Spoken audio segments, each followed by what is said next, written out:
Good morning, everyone, and thank you for joining us on a Thursday morning. It is the 20th of March, and of course, for those of you who worry about or think about or should be thinking about your health and nutrition, today is definitely a show that you need to tune into. Our first guest this morning is Dr. Nina Bailey, who is a nutrition scientist, and we're going to say good morning and thank you very much for joining us. Hello and good morning, and thank you for having me. Thank you for being on our show.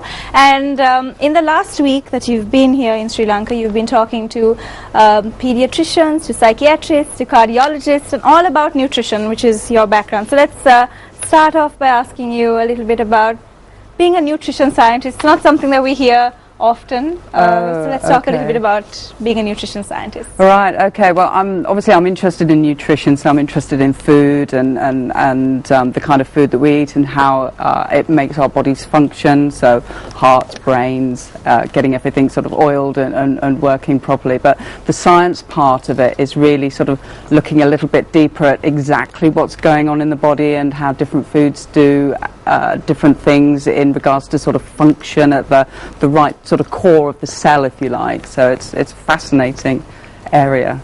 It is a fascinating area, and you've spent a lot of time talking to Sri Lankan doctors over the last couple of days, and I'm sure you've taken a lot away from them and they've taken a lot away from what you've had to say, but we'll talk about that in just a bit. But let's start with nutrition, I'm sure everyone comes to you, and when they come to you, they have a few frequently asked questions. So I'm going to start off with probably one of the things that people would ask you, which is there must be things that you must do, or things that you should really focus on if you're thinking of nutrition. Are there separate categories? What are the things that you should be talking about? I mean, I think the thing that we really need to know is that our bodies, our brains, we need certain nutrients. So we need good quality protein, we need good quality fat, good quality carbohydrate, good sort of mix of micronutrients, so vitamins and minerals, and just sort of making sure that we get to grips of sort of understanding the difference between sort of poor quality possibly and better quality. Because this really sort of affects the way that we sort of function on a daily basis, and if you eat the wrong kind of foods over the long term, it can actually really sort of affect your health, as you're probably aware, I guess. I mean, like you said, it does affect your health, but it's obviously again something that you don't really think of, or you don't really focus on. You eat what you're given, and us Sri Lankans have quite large appetites, and we have a great love for rice and bread, and we like our carbs. Now, let's talk about carbs a little bit. How does that work? Oh, the carbs. For those of you having breakfast this morning and there's rice and bread on your plate, I'm sorry, I'm just going to say that in advance, but let's talk about carbs. Well, let's break down carbs. Let's just sort of classify what we mean by carbs. So our bodies need fuel, and carbohydrate are the immediate type of fuel that our bodies and our brains need. Now, you can have something called a complex type of carb, and when we eat this, when we eat this, it's broken down very slowly, so it's releasing the energy at a very slow rate, and our brains, for example, primarily as well, need this energy slowly throughout the day. What we are consuming, however, or we're beginning to sort of see patterns of behaviour of consuming, is very simple type of carbohydrate, so sort of sugary foods, for example. So we eat sugar, we get a sort of a sugar high, so we're all alert, and then that kind of crashes out and we become quite sluggish. So if you're having a quite sugary breakfast, for example, certainly in the UK we have a quite sugary sort of cereals, and so everybody goes off buzzing in the morning, but then by sort of 10 o'clock, 11 o'clock in the morning, everybody's feeling really tired. And but if you eat something like porridge, for example, I don't know whether you guys eat porridge, you eat a lot of chickpeas, I've been told, for breakfast, which is actually, they're a good source of complex carbohydrate. They're actually a really good source of protein as well. They have some really beneficial fats in. So it's sort of really breaking down what's a good carbohydrate, what's a not so good carbohydrate, and keeping our bodies and our brains fueled throughout the day so that we've got the energy to sort of go all day. And with children's learning, that's just so important. Talking about children, that's something that's pretty important, because a lot of our viewers out there have kids who are possibly packing up and going to school. Right now you've just sent them off, but what you give them to eat while you give them breakfast in the morning, or what they take to school with them is really vital in changing in their mood, in their behavior, for instance. And that's something that we don't really address, we don't talk about too much. So let's talk about children and nutrition, or children's behavior and nutrition. Yes, oh absolutely. Well, so I've sort of covered the breakfast area, so let's sort of move on to lunch. And I mean, with sort of younger children, it's actually better if they have sort of smaller meals throughout the day, so maybe a snack between sort of breakfast to lunch, and then at lunch, I mean, in Sri Lanka you have sort of the curry and the rice, and so let's have a look at that. Let's have a look at your rice, for example. You eat a lot of white rice. The issue with white rice is that it undergoes a lot of refining and processing, and you're actually stripping out a lot of the really essential nutrients, I guess. So you're taking out essential vitamins and minerals that our bodies require. And so when you eat your white rice, to enable you to digest it, it kind of has to rob some of the nutrients that are within the body. And so this can sort of lead to particular micronutrient deficiencies. For example, like magnesium and zinc is quite common in children. So just simply replacing white rice with red rice, for example, is a good sort of way of sort of getting your complex carbohydrate. So you're getting you're getting the benefit of the whole sort of the whole of the rice grain, if you like, rather than the stripped out. And the sort of curry part of it, curries are amazing. They are full of wonderful herbs and spices that have wonderful benefits to our bodies. So in the UK, we're a bit of a sort of, we have white bread sandwiches, and we're a bit of a, cheese and jams and things in that with our children. So the curries are very, very good. Nice, good protein source, things like lean chicken, fish, another one. If you want your children to be clever and concentrate, they need lots of oily fish. Oily fish is rich in a type of omega-3 called EPA, for example, and that really gets our brains really ticking over and functioning. So it's good for children's learning and memory. So good quality protein, some healthy beneficial fats, some nice complex carbohydrate, and you're really good to go throughout until tea time. Until tea time, and we're getting to tea time in just a bit, but talking about what we use for Sri Lankan cooking, we have a lot of coconut-based products that we use. So we have coconut oil and we have coconut milk. And coconut oil in particular, there's been a lot of talk about, discussion. At one point it wasn't a good thing, and then it was a good thing, and then it was terribly unhealthy, and it was terribly healthy. Which is it? Well, I would say that I'm quite jealous of the amount of coconut products that you have over here, and they're becoming incredibly popular over in the UK. The health benefits of the whole coconut, and we're talking about the coconut water, we're talking about the coconut pulp, coconut oil is incredibly healthy.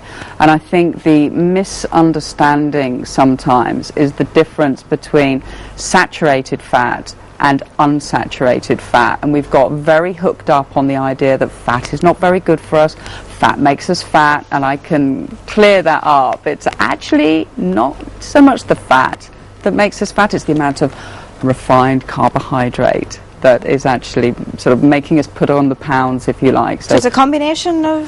well, what we're finding is, I'm sort of steering away from the coconut oil actually, so let me finish that one first. Coconut oil is incredibly healthy. It is a saturated fat, but it's a very beneficial saturated fat. It's called a medium chain, and it kind of bypasses the normal route of absorption and uptake, and so it doesn't get stored as fat, so it's a really good source of energy, for example. Mm-hmm. When it comes to the sort of saturated fat and the carbohydrate in sort of weight areas, what we're finding is that sometimes we take out a lot of the fat because we're a bit obsessed with making us fat, but to make food taste nice, because fat makes things taste really good, we add a lot of refined sugar. Okay, so we're back to our insulin highs and sugar highs, and then we can't cope with the amount of sugar that we put into our bodies in one go, and we end up storing it as fat. and we end up storing it around our bellies as well, which is sort of, the fat around the organs. It's not good for us. So issues with things like diabetes, for example. So yeah, and Sri Lanka does have a fairly high rate of diabetes, and that I'm sure in your stay here over the last few days you may have had people asking you questions with regard to diabetes and health, because and I think everyone would like to attribute that to also our carb intake. So does it how does that link up? Yes, a little bit. Yes, too much carb can increase your risk of developing diabetes. And part of the issue with diabetes is that you're at an increased risk of having cardiovascular issues, so you tend to have high triglycerides. These are the fats that move around in our blood, high cholesterol. Sugar is a very kind of sticky substance, so within our blood it sort of sticks to proteins and it can damage them, so we have issues with nerve damage, for example. So there's lots of things to think about when it comes to sort of watching what we eat, and maybe sort of being a little bit careful about the carb intake.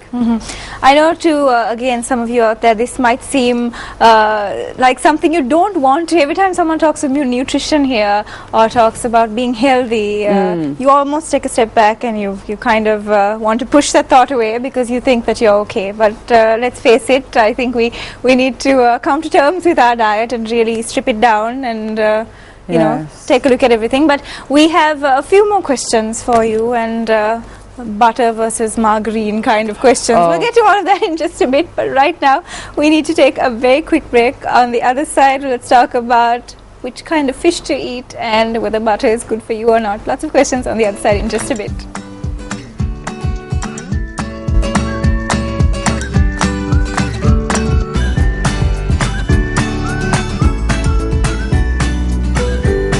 Back to Good Morning Sri Lanka. We're with Dr. Nina Bailey talking about nutrition this morning, and the questions that we left the show with before that break were what kind of fish you should be having and butter versus margarine and so on. So let's get into those questions. Fish. We're an island, we're big on fish, but what kind of fish is best for us? Yes, you're an island and so is the UK, but we don't particularly eat a lot of fish either.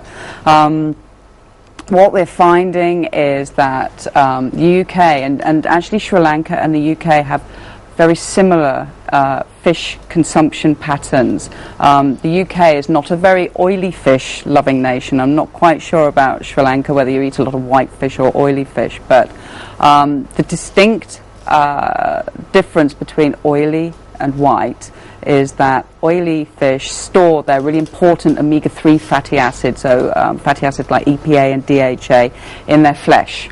So when we eat an oily fish, then we're consuming large amounts of nice healthy omega-3s. So and really what does that translate to in a non-scientific sense if someone's watching us? Okay. So what does omega-3 do for you and what does EPA do for you? And omega-3 are a type of beneficial fatty acids, and they make up our cell membranes. And from our cell membranes, they regulate just about every function that you can think of. So they look after our heart, they look after our brain, they look after our immune system, they control just about everything that you can think of in the body.